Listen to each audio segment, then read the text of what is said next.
Okay, let's begin. Good evening. Gemach Simatova. I hope everyone is well and had a good Rosh Hashanah. The halachic topic for tonight is: are there any Aveiros that are so bad that we can't do Teshuva for? We're now today was some Gedalia, so it's now the fourth day of the Aveiros Teshuva. So we're into the Teshuvah's in the air. We're into the Aveiros Teshuva. And this is an interesting topic that I came across. Are there any Aveiros that we can't do Teshuva for? I heard it from a shir of Rabbi Leibowitz. He's got thousands of shiurim which I stumbled across in the summer.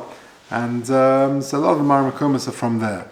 Let me begin with a question which we're not going to answer straight away, but I'll be curious to know your thoughts about this particular question.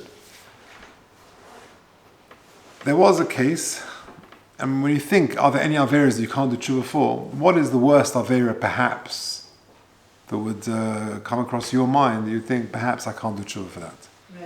Murder? Okay, what else? Idol. In other words, the Gimel Aveiros Chamuros, right? Avodah Zarah, Shvichas Damim, Gilui Arayos. Those three, perhaps you can't do murder. We'll see that actually, it seems that you can do Teshuva for those. We'll see. But this one is actually in a league of its own. There's a Teshuva, it's actually on the second page, paragraph 3. If you're listening online, please email me, j.golker@gmail.com. I'll send you the handout. There's a Shaiz in Teshuvah called Chukas Hager. It's written by someone called Moshe Halevi Steinberg, who was a Rav and Av based in Kiryat Gat in Eretz Yisrael. This is going back to the 1950s. And the timing is quite interesting and relevant. This is the question that came to him. Take a look at that box there, Chukas Hager. He was asked, L'chavas Daita is his opinion, Be'inyan Nachri L'she'ovar Chover Pe'il B'mafleka HaNazis. There was a non-Jewish SS commander, some involved in the camps, Hayedu L'shimtza, V'yesh L'honiach She'ba'atzmo Hishtatef B'maisim Nifshoim. He himself was actively involved in during the Second World War. Uke'ez Chozo B'tshuva V'ritz L'izkaya. He's now full of remorse. He has charata. He regrets what he did. Not only does he regret what he did, but he wants to convert and become Jewish. So can you imagine you're a based in and you have an application from someone who tells you that he's got this sordid past, an SS officer who has Jewish blood on his hands. Do you accept him? Do you not accept him? So we'll come back to that Teshuva soon. But let's give some background first of all. Are there any Aveiros that are so serious that you can't do Teshuva for? So you mentioned the Gimel Aveiros Chamuros. So that's the source, of course, is the Gemara Sanhedrin. If you look at the first box, now going back to paragraph 1. Kol Aveiros shebaTorah im orim la'adam avar v'al tehoreg. Any Aveiros in the Torah, if you tell a person, avar, transgress this, v'al tehoreg, and don't die, yavar v'al yehoreg. You should actually violate it, transgress it, and don't give up your life for it. So, for example, if you are marooned on a desert island and all you can eat is treif, you've got to take the crab, boil it, and eat it. Do you make a bracha? I think we must have a share on that. Perhaps very interesting sugya. Do you make a bracha in that situation? I think it's machlekas. But either way, you've got a chiv to do it. If a woman is pregnant and needs to go into hospital on Shabbos, she has to go in. Of course, it's exactly this Gemara. Chutz, says the Gemara. These are the big three. Now, can you do Teshuva for the big three? So let's start with Avodah Zarah. A person commits Avodah Zarah, he serves idols. Is he able to change that? So the classic example is Yisro. He was your truth seeker. He was a minister of some sort of faith, some sort of religion, and he was searching for the MS, and he came to Yiddishkeit. He joined Klal Yisrael, and we accept him openly. The Torah of the Parsha of Matan Torah is named Yisro. So it's not a bar of entry, and it's not a problem to do Teshuva from even Avodah Zarah. What about Gilui Arayos? So the classic source for this is the Gemara in Avodah Zarah Yudzayin Amud Aleph with Elazar ben Dudoya. The Gemara says, just to remind ourselves, Omer Lov Rabbi Elazar ben Dudoya. They tell about Rabbi Elazar ben Dudoya that he was so promiscuous that there wasn't a Zaina, a lady of ill repute in the world that he hadn't visited. Shlo Ba'aleh. Pamachas shoma sheyzena achas b'krach hayam. There was a zayna far away. V'hoysunoteles kis dinarim b'schar, and he took a bag of money for her payment. Notel kis dinarim v'holach v'aval le'ar shivnaris, and he traveled a long distance to go see her. B'shas hergel dava heficha, the time when they were about to commit this avera, he breathed out some air. She said, just like this breath of air will never go back into your mouth, so too you, Elazar ben Dudoya, you'll never be able to do tshuva. It's gone. You've lost it. He was so hit by those words, it sort of penetrated him, that he suddenly decided, what am I doing? Never ever do tshuva. He went and sat between two mountains, v'gvois, v'omar harim v'gvois, bikshel rachamim, didn't work. Shamayim v'oretz, bikshel rachamim, heaven and earth, didn't work. Chama v'levona, etc., etc. So he tried everything, and again, there's lots to say on this, but not now. And then he concludes, Ein hadava talo elubi, the buck stops with me. Hiniach reisha ben brachov, he sort of put his head between his knees, he went into sort of a fetal position, v'gar b'bchia, and he cried with tears, with genuine remorse, until his soul left his body. Yotze Baskal v'Omer, Baskal came out and said, Rabbi Elazar ben Dudoya mezumen l'chayin haba. Rabbi Elazar ben Dudoya is invited to the world to come. Bacha Rabbi v'Omer, when Rabbi heard about this, he said, Yesh koina ilama b'kam hashanim, there's a person who can be koina ilama, who can merit to go to Olam Haba after several years of work. V'yesh koina ilama b'shah achas, and there's another person who can merit it in a very short period of time, such as Rabbi Elazar ben Dudoya in this Gemara. And furthermore, v'Omer Rabbi, lo dayan lebali tshuva shemekavlim moson. Not only is it enough, if you like, that bali tshuva that we accept them, ele shekorinus Rabbi. He was just Elazar ben Dudoya, but the baskol that came out was Rabbi Elazar ben Dudoya, the quickest smicha ever. So says Rabbi, you can be koina ilama b'shah achas. So you see clearly that even someone who was so entrenched in the Aveiro of Gilui Arayos is able to do tshuva. Was he married? Doesn't say, we're not told. But this is a man, as the Gemara says, Sh'le'niach zoyna achas ba'olam. So you see someone who has gone to the depths of depravity of that in that particular Aveira, and yet we makablim, so as the Gemara makes very clear. Yeah. Gilui Arayos, yeah. I mean, it's a broad terminology, but there's different types of Gilui Arayos. There's Eishasish, and there's Chivi Koris, and so it depends who exactly these owners were. Again, the Gemara doesn't go into details of who they were and what his marital status was, but either way, you see someone who's involved in these Aveiros who is a Baal Tshuva. Now, what about the third one? The third one is Shfichas Domim. So again, a good raya for this. The Gemara in the beginning of Basra, Tafkin on base, turning over to Dalad Amdalef, Kom Kotlinu L'Kol Rabbanim. We're talking about Hurdus. Hurdus is the person who built the second Beis HaMikdash, but again, he had a very big stain on his record. He killed all the rabbis. Shavkei leBaba ben Buta. He left one Rav around, Baba ben Buta. LaMishkel Eitz Minei. He needed a good advisor. He knew that the Rabbanim would be good advisors, and therefore he kept Baba ben Buta alive, but he killed all the others. Ihave Yadan, and then later the Gemara says, when Baba ben Buta gave some very discreet advice, and he was impressed. Ihave Yadin Tzari Rabbanim Kulahai, says Hurdus, had I known the rabbis were so discreet, Lei Have Katinu, and they were so discreet, they were so wise, I wouldn't have killed them. And he says, Hashta Mai Takante, I regret what I did. Baal Tshuva. What's the Mai Takante Dahu Gavra? What can I do to make amends? So Amalei. So Baba ben Buta said to him, "Hu kava orish elam? You have extinguished the light of the world, i.e., Talmidei Chachamim ki ner mitzvah v'Torah. You have extinguished much Torah. Yelech v'yasuk ba'orish elam. Go and involve yourself in the light of the world, which is the Beis Hamikdash, etc." The Gemara proves. Says the Gemara further, Mishel le'ra binyan Hurdus le'ra binyan no'im miyamav.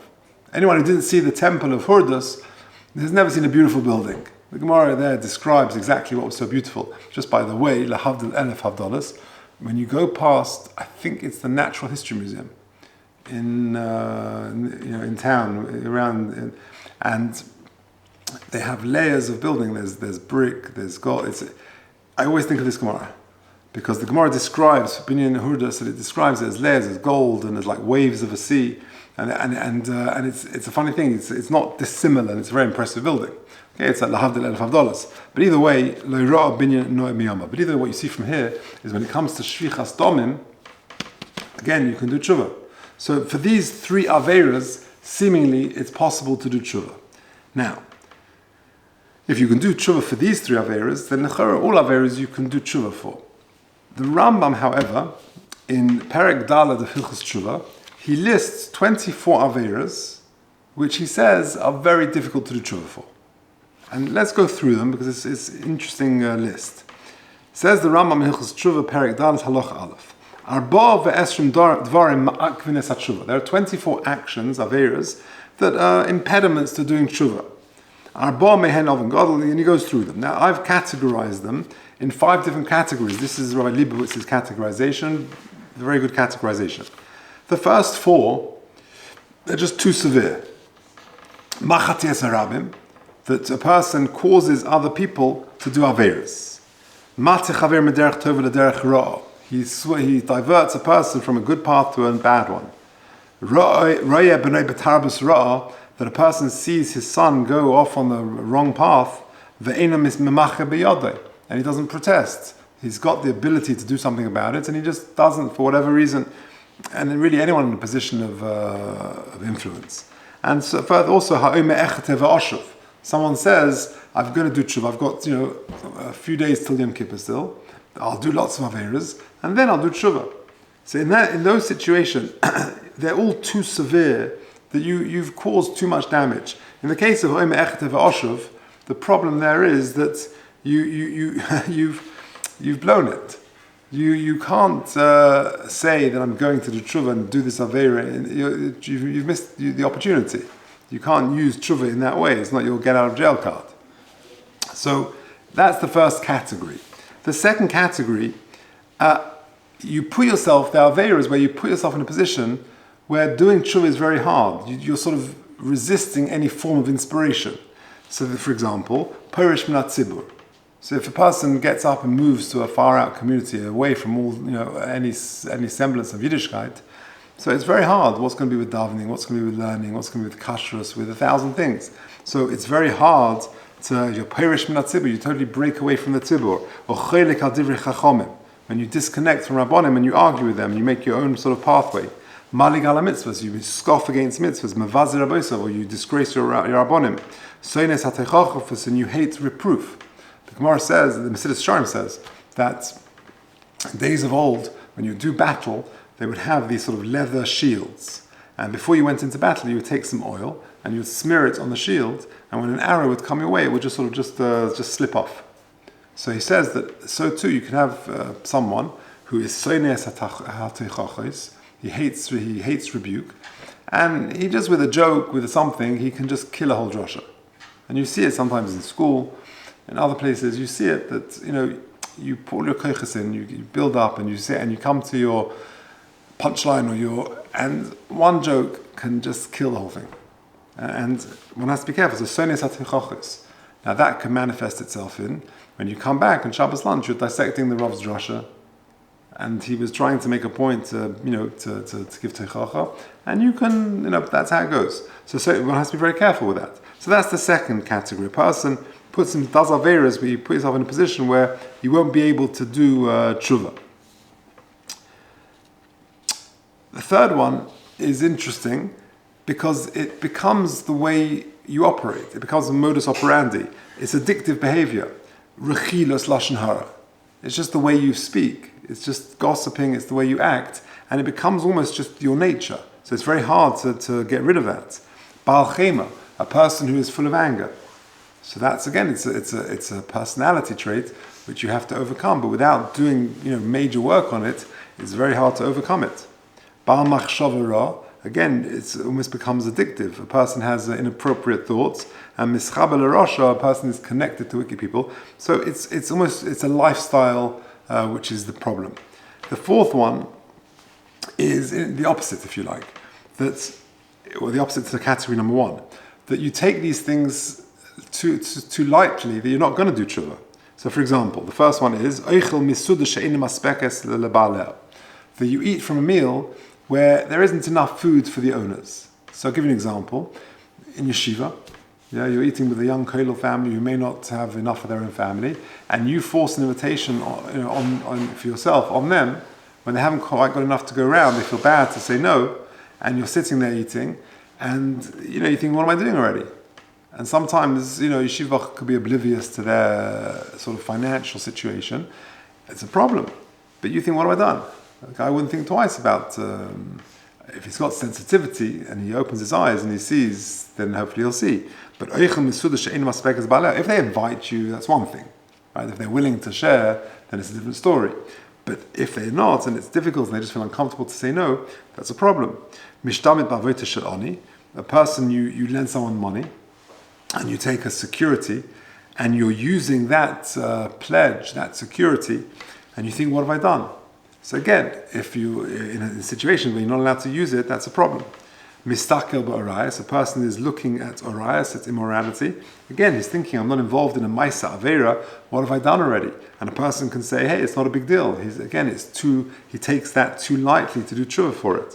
Mischabit b'klein chavera, you become proud or get honor by treading on somebody else's toes, by seeing his shame, and choshet ksherim, which, what have I done already? So says the Rambam, these 5, again, are majorly difficult to do tshuva for, because a person won't be on his radar as a serious misdemeanor. What's the last one? Choshet b'ksherim, you're suspicious of people who are kosher, they haven't done anything wrong, but you suspect that they've done things wrong. So again, it's a suspicion. What have I done already? It's not a big deal. But you're choshed b'ksherim, you suspect others of doing improper things. And the last category, says the Rambam, the final 5, is the Aveiros, which is sort of benodin l'chavero, where it's very hard to track down who you've hurt and where the damage is. So for example, mekaleles harabim, you curse a whole community. You curse a whole sector of Klal Yisrael, a whole shul. You can make fun of a certain shul or a certain community. One has to be careful. How are you going to do tshuva for that? The genie is out of the bottle. Chelek im haganav. You share the plunder with a ganav. So you may not know who he has stolen from, but you sort of divvy up the goods, and he knows where he's stolen, who he's stolen what from. So chelek im haganav. That's a problem. You find an aveda, but you don't announce it. So how the months and the years pass, how are you ever going to find the real owner of this? So these are all aveiros. One is eating the plunder which were due for the aniyim and yisayim v'almonos. Again, how are you going to discover that? If that should have been distributed to others, then how are you ever going to account to those people who should have received it? And mekabel sheichad lahatistin, very interesting one. You receive bribes to distort the judgment. Well, how are you going to make amends for that? You've now got sort of distorted, skewed lens, and therefore you can't sort of backtrack and sort of reverse the clock. That you can now administer the case fairly, and then give Reuven the money that he was due, or Shimon the money that was due, because you've now just warped the whole situation. So you don't know who to give the money to now. So again, you've done damage which is seemingly irreparable. So there you have it. 24 cases that the Rambam says seem to be beyond the pale. But is it really game over? The answer is no. Because the Rambam himself says 2 points. Number 1, the Lashon the Rambam uses is Ein HaKadosh Baruch Hu maspik biyod elasis tshuva. HaKadosh Baruch Hu doesn't enable a person to do tshuva lefi goydel chetoi. Now that's an interesting nusach. Lefi goydel chetoi, according to the greatness, the size of the sin. Now there's a sefer called Hirurei Tshuva, and he makes the following point.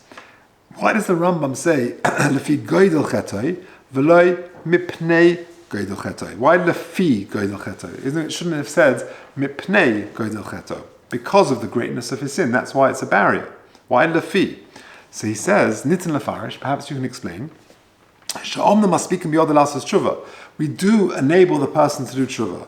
Avaloi oisa tshuva hashleima, not the complete tshuva, haruya, which is fitting, legoyd el hachet, commensurate to the size of the sin that is done wrong.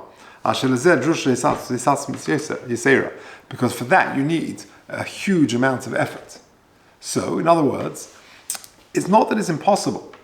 It's possible to do it with a lot of effort. One can do it, but it's just very difficult. According to the effort that is needed, but it's not insurmountable. Tshuva is always possible. Now, more importantly, the Rambam says in Halacha Vav in that parak, Kol elu hadvar mechuyetze bohen. All of the above list of 24 that I've just mentioned, and he goes, much more length than I have. Afal pishe ma'agvin es hatshuva, ein moinin oisa elim osa adam tshuva hari ze bal tshuva v'yesh techelek le'elim haba.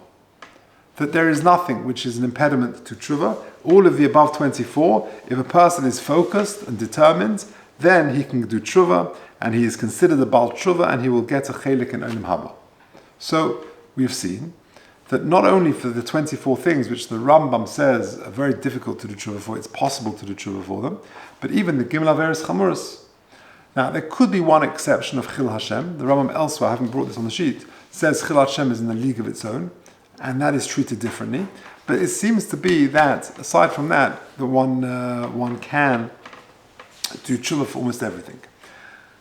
The question now, coming back to our Nazi officer, what would the Beis Din say? Did the Beis Din allow this Nazi officer, he wants to do tshuva, and he wants to join the ranks of Klal Yisrael, to become a ger. So what did they say? So his answer is very interesting. Look at where it says tshuva, second paragraph. Im lodon mebechina enoshis. To answer from a human perspective, bichlal, in particular. Or bechinas hakovod v'hergesh ha'lu'umi b'prat, sorry, in general. And from an emotional perspective, in particular, Poshut ubarur she'ein hamitzbein marshal izlakaklei. V'lanis levakosha b'chiyuv. From an emotional human point of view, there's no way we could allow this guy to convert. Bar nosh kazeh, this human being, asher yodov dom Yehudi meleos, his hands are full of Jewish blood. Ein mekoyme b'menachane Yisrael. He has no place in the Jewish camp. Ki im tome yikrulei. It's a play on words from Pashas Metzora. We say about the Metzora, he's got to go chutz l'machane and tome yikrulei. We call him he's impure. Mekoyme herchim beis Yisrael. His place is far away from the Jewish camp. How can we declare about this person with such a terrible past that he is our brother? Next paragraph. Aval. From a pure, dry, halachic point of view, and then he wrote, I don't actually see any reason, any impediment from accepting him as a ger. And he gives interesting examples. Who was the greatest mass murderer in the whole of history?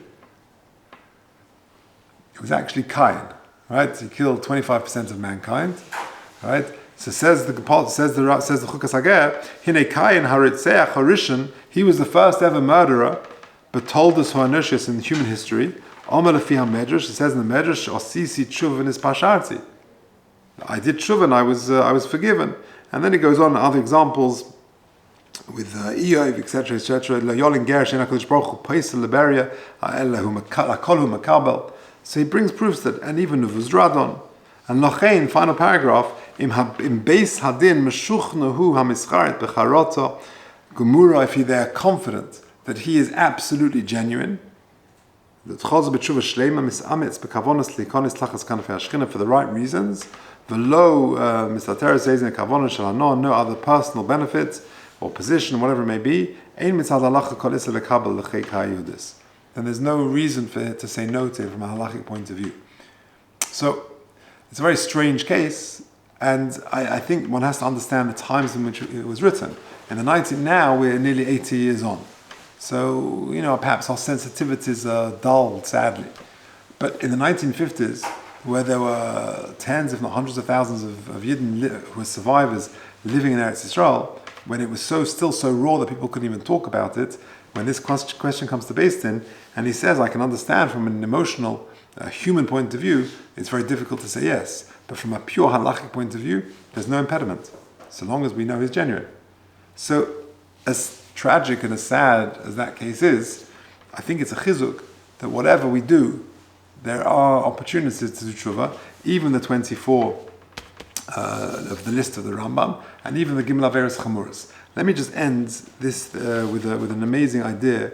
I once said, I think some years ago here, from an idea in the name of the Rabbi. I heard it, someone sent me from Rabbi Y.Y. Jacobson, a beautiful, beautiful ha'ara. The Mishnah says in the end of Yuma, Omer Rabbi Kiva, Ashreichem Yisrael lifnei mi atem metaharin. Now this is a famous Mishnah. One has to understand the context. Again, it's always important to understand the Jewish history context of when Rabbi Kiva said this. Rabbi Kiva lived before, during, and after Churban Bayis Sheni. He saw the Beis Hamikdash. Okay, it wasn't the first Beis Hamikdash, but he saw the tail end of the second Beis Hamikdash, its destruction, and the period after it. Yidden came to him and said, "This is Yom Kippur? You sit in shul all day? We remember what Yom Kippur was like. We were in the Beis Hamikdash. We saw the Kohen Gadol do the Avodah. We saw the Leviim singing. We saw the grandeur, the majesty of the Beis Hamikdash, of Yom Kippur in the Beis Hamikdash. And this is Yom Kippur, we just sit in shul with a kittel and a talis." Says Rabbi Kiva, you're right. Ashreichem Yisrael lifnei mi atem metaharin. But bear in mind of the power of the day. Be happy, Klal Yisrael, before whom you can purify yourselves. Mi metah eschem avichem shebashamayim. You've got an amazing opportunity, this golden opportunity, to go through a process where you go through dry cleaning. You can come away with that beautiful feeling of feeling pure and a fresh start. Now, listen to the pasuk. How do I know this, says Rabbi Kiva? Because the pasuk says, "V'zorakti aleichem mayim tahirim, v'omer mikveh Yisrael Hashem." Now listen to this. Ma mikveh metaher es hatmeim, af HaKadosh Baruch Hu metahas Yisrael. It says mikveh Yisrael Hashem. Just as a mikveh is metaher, those people who are tomei, so too HaKadosh Baruch Hu is metahas Yisrael. Says the Lubavitcher Rebbe, why does the Mishnah say ma mikveh metaher es hatmeim? It should just say, ma mikveh metaher. Obviously, a mikveh is metaher, someone who is tomei. Why else would someone go to the mikveh? It's removing some degree of impurity. So it should just say, ma mikveh metaher, af HaKadosh Baruch Hu metahas Yisrael. Mikveh Yisrael Hashem. Why does it say, ma mikveh metaher es hatmeim? Who else would go to a mikveh? So he says something amazing. Let me explain it. Imagine a person is tomei mace. That means, today is Wednesday. Imagine a person saw a mace this morning and touched a mace or was in a room with a mace and he became tomei mace. He is tomei for 7 days, he or she. So, let's say Wednesday morning they're tomei mace. That means Wednesday, Thursday, Friday, Shabbos, Sunday, Monday, Tuesday, they've got to be tomei for 7 days. They have hazah of the mechatos on day 3 and 7. So Friday morning, and Tuesday would have the hazah of the mechatos. Then they'd go to mikvah on the Tuesday, and by Tuesday night, Harav Shemesh, when it comes sunset, they're good to go. They can eat kodshim again, they're tahar. What about if on Sunday, middle of the week, the fellow's on the way to work, and he stumbles across a dead sheretz. So he becomes tomei sheretz, tumas sheretz, or tumas balkeri, or some other lower form of tumah, where he's only tomei for the day. He's got to go to the mikvah, and then come to Harav Shemesh, he's good to go. He's okay, he's tahar again. Is there any point in a person who's tomei mace, became tomei mace on the Wednesday, can only be fully purified on the Tuesday after sprinklings of day 3 and 7 and mikvah on day 7, and on Tuesday night he's going to be tahar again, but not before?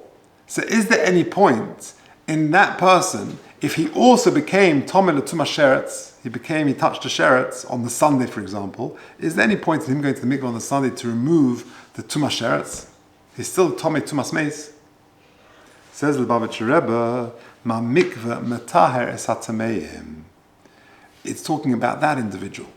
That even a person who still has got that tumah there, but even a small removal of some degree of tumah, of the tumas sheretz, is still worthwhile. That's the idea. A few days ago, a kid came up to me in school, a very honest kid, and he said to me, he's struggling with a certain Aveiro. And he told me what it was. He said he's listening to Kol Isha. He told me. He said, I'm not ready to get rid of it. I can't yet get rid of it. But I said, does that sort of puzzle all my tshuva? What do you tell a kid like that? I think what you tell a kid like that is this what? That it's not all or nothing.